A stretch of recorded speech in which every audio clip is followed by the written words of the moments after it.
Welcome to Rewiring Health. If you're a high-achieving woman feeling trapped in the endless cycle of guilt and exhaustion from always putting others first, then this is your sanctuary. I'm Dr. Kelly Kessler, your dedicated empowerment mentor, and I'm here to tell you that it's time to reclaim your peace, health, and happiness. Imagine waking up every day feeling energized and unapologetically living for yourself. Together, we'll break down the walls that have been holding you back and unlock the vibrant, unstoppable force that you truly are. It's time to put yourself first, embrace your authentic self, and live a life that's not just endured, but celebrated. Now let's dive in.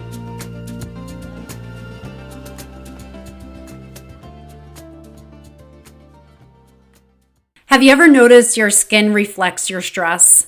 I used to struggle with mine, dry, dull, reactive, until I started pairing nervous system regulation with products that actually honor your body. That's why I love Milk and Butterflies.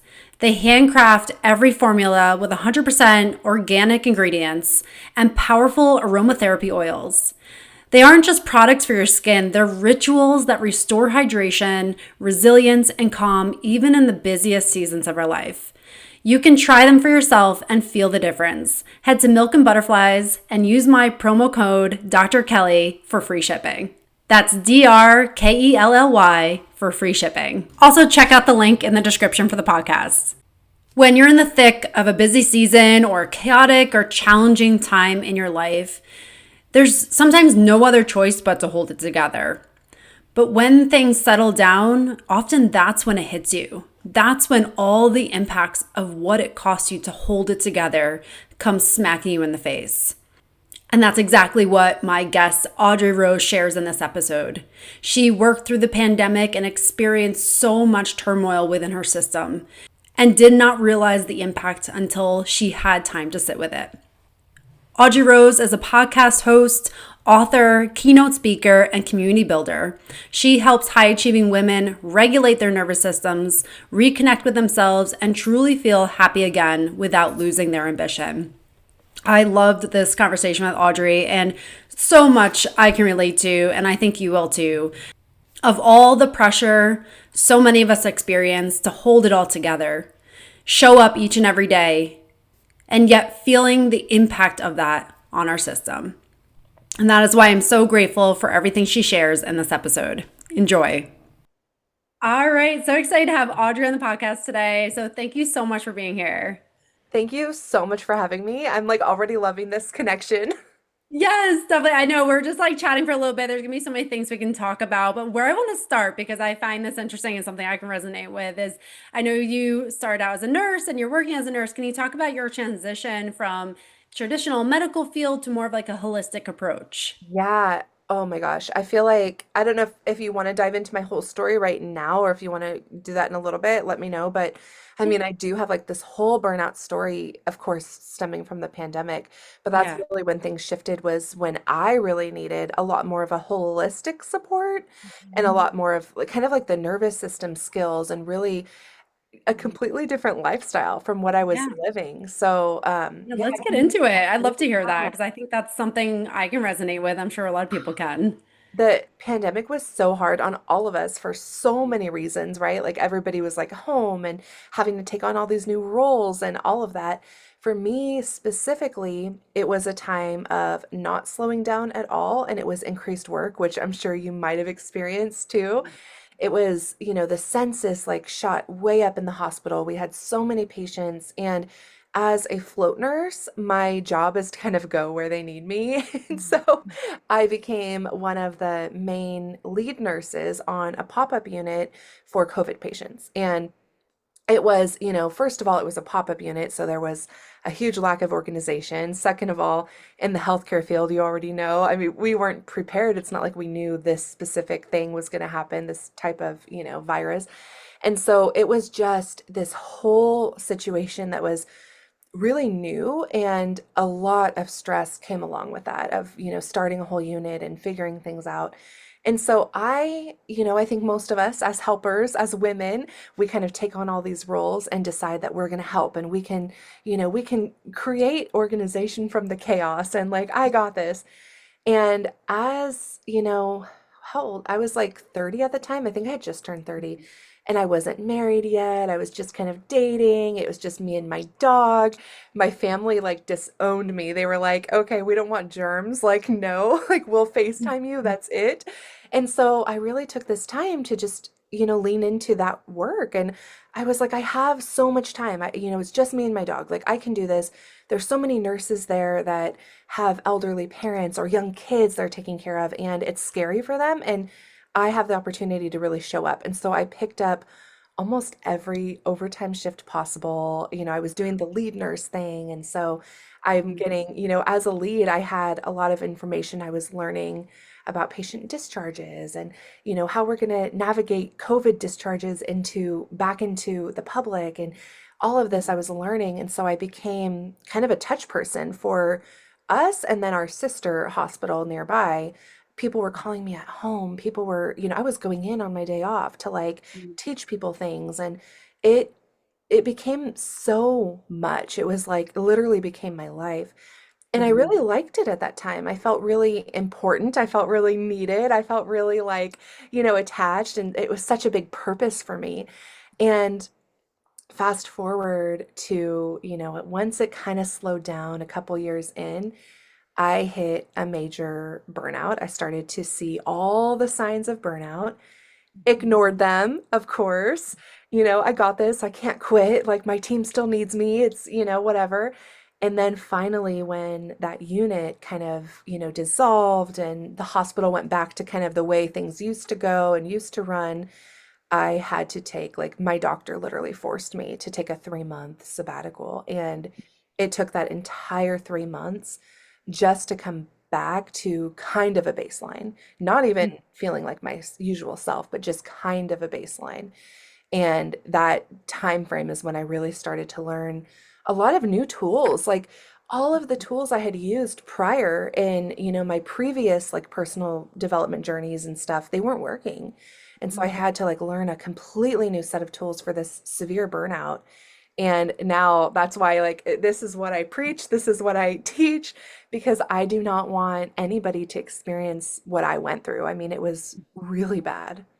Yeah, yeah, and something that you shared that I can so relate to is like when you're in the fire and you just have to do the thing and you don't even realize the impact of what it's happening until you get to that point where you like hit your breaking point. And so many of us can relate to that. It's like you just keep on accumulating, accumulating, accumulating, and then like you don't know the cost of what's happening, especially when you're someone who's like a high achiever and you're like, I can handle this. I'm the go-to person. I'm used to doing this. And we're all human at the end of the day. Like our bodies only have so much capacity. And unfortunately, it takes that point where we get to that burnout until we realize it. Really realize, yeah, thank Yeah. you. My mom, I remember my mom literally telling me, she's like, okay, be really careful. Like, you don't want to get burned out. And I was like, how could I get burned out? Like, Yeah. it's gonna Yes. be fine. Yeah, it's like you almost think you're so immune to it. Like, oh, that happens to someone else. Like, I know I'm like a superhuman. I can handle it. Yeah, none of us are exempt from that. And it's such a No. wake up call, especially if anyone's listening right now. It's like, and you're that high achieving person, like it can happen to anyone, and you just don't know how long you can go until it really just hits you in the face. Yeah. Yeah. So when you realized that you were in burnout, you're taking that 3 month sabbatical, where was your starting point at that point?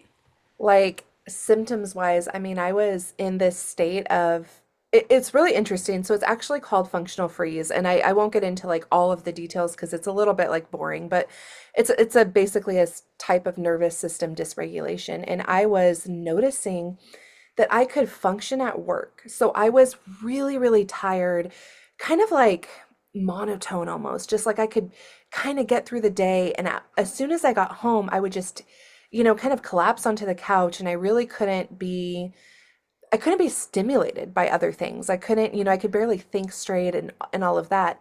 And but when I was at work, I was, getting that stimulation, right? The beeping, all the hospital noises, it's so busy.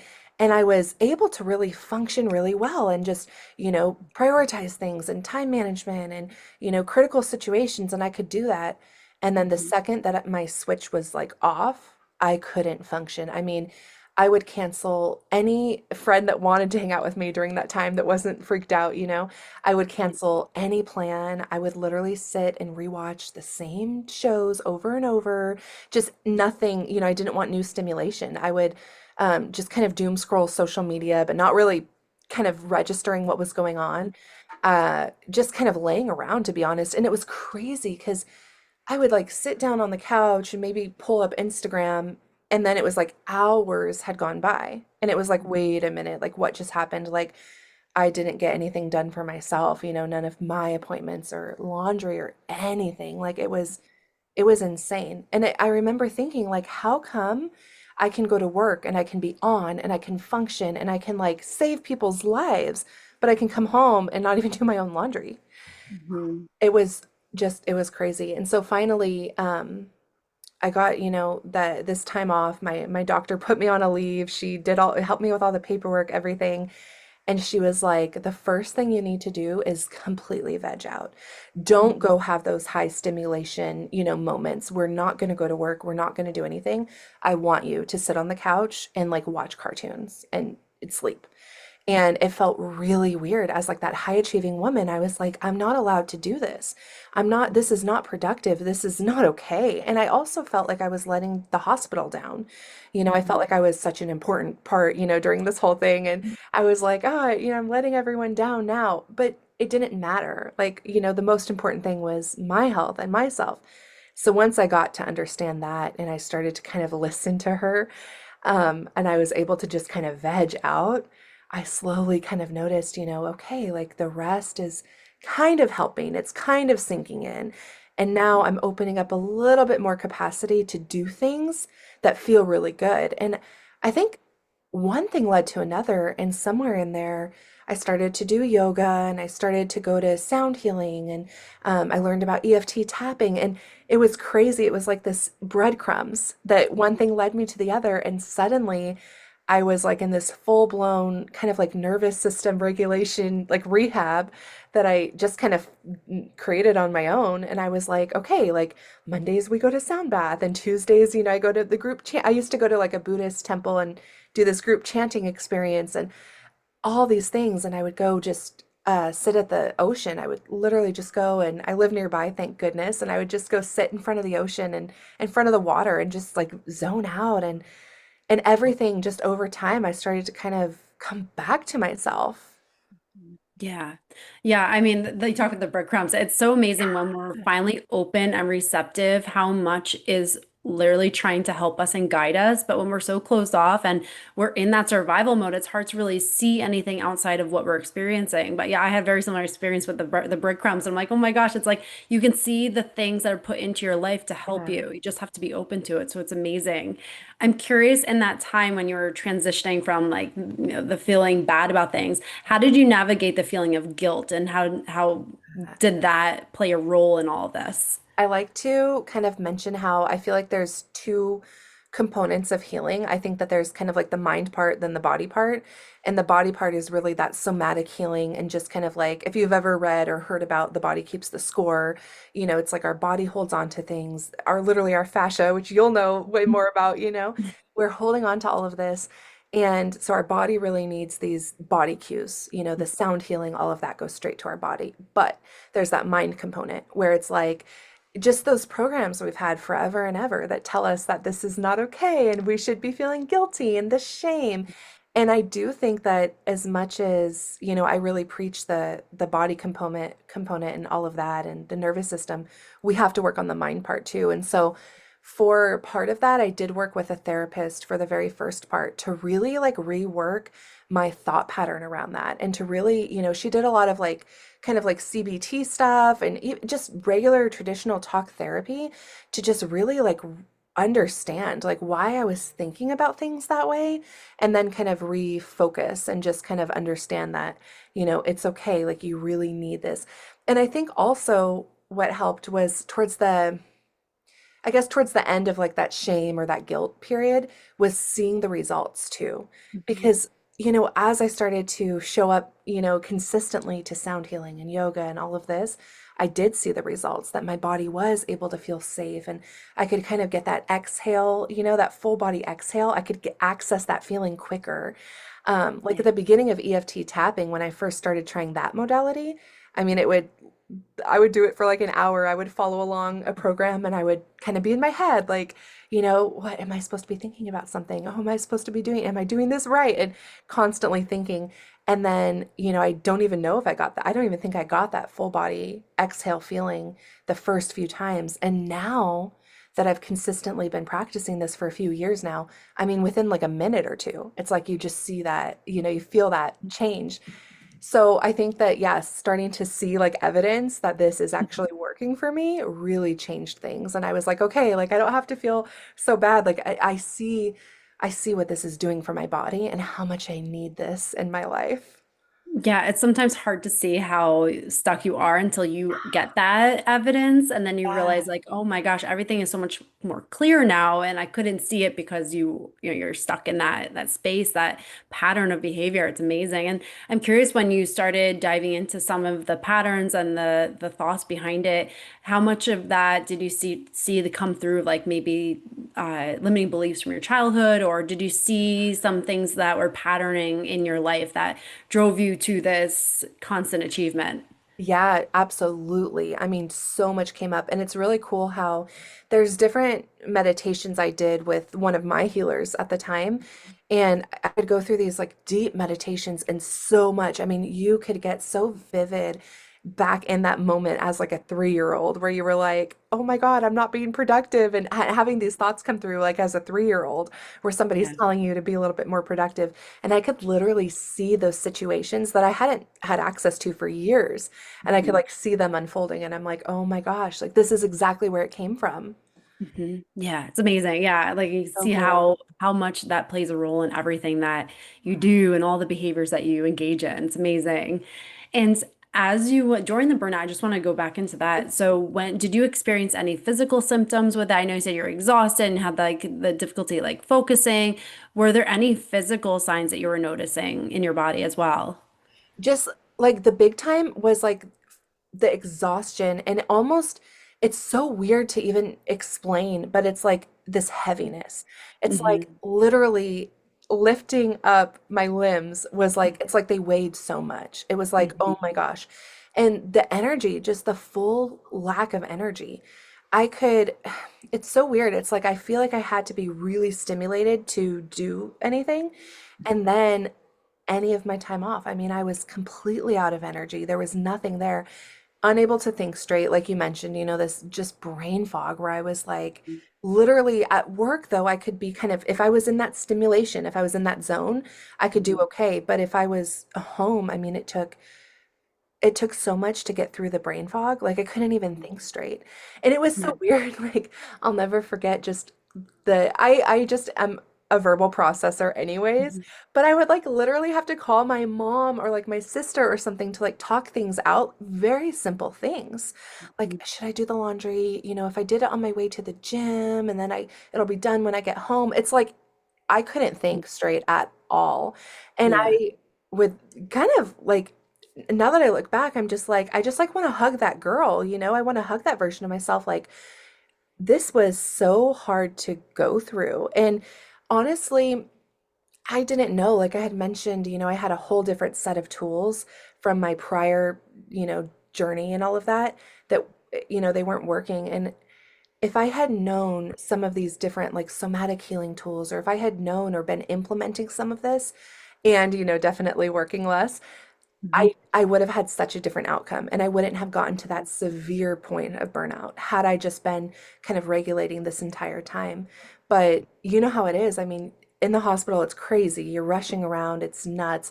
But then also, as I think as women, it's like we come Mhm. home and it's one thing to the next, to the next, to the next. And we Mhm. don't just stop and just like take a breath or, Yeah. stop and like go to the yoga class or something. Mhm.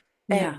I wish Or we I, guilt, or we go and we feel guilty for it, and then yeah, it doesn't so you're not serve a fully like purpose. letting it. Yeah. Yes, 100%. Absolutely. And then I want to go into like now, where are you? So like, do you still Yeah. notice those patterns coming up? And what are some things that you do to kind of keep yourself in check in that? This is why I like love talking about this now because I really feel like, I'm the person that I needed back in the day. Hmm. Because I'm still working. Like I'm still working. I'm working like the high end of part-time. For a nurse, full-time is like 3 shifts a week, and I'm working two. And right now, currently, they're night shift, which is a little bit hard.